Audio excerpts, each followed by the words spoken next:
Okay, so you saw the time-lapse video of me setting it up.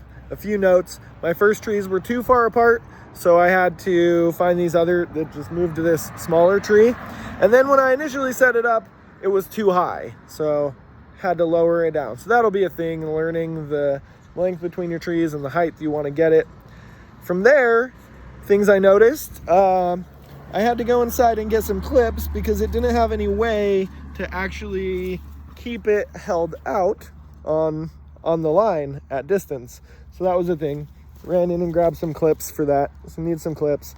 From there, some other notes. It doesn't have any way to keep the bottom corners actually held out to create the structure of it.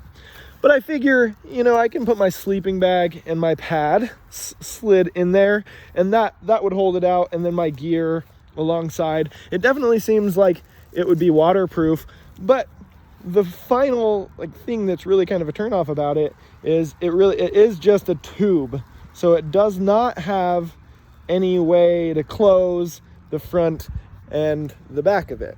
So, very, very lightweight, but it's missing some key pieces to be a really solid backpacking tent situation.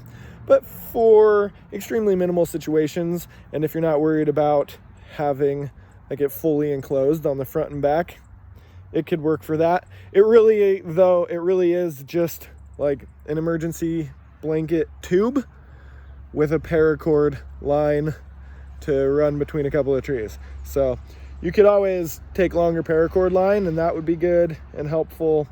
I don't know what you would do about closing the front and the back. So really kind of an extremely minimalist situation where then you would have to slide your pad in it to actually give it some structure. But it was very warm. It was very warm in there.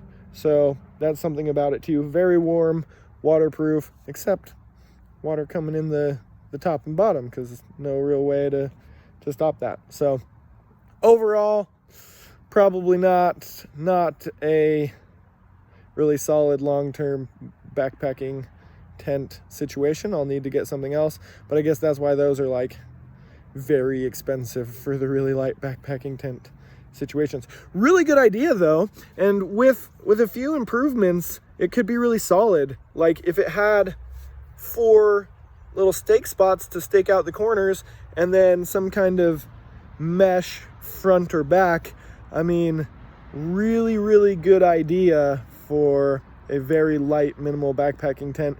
Just not the best execution on it. So anyway, there's my overall opening and showing of this life tent situation. Yeah.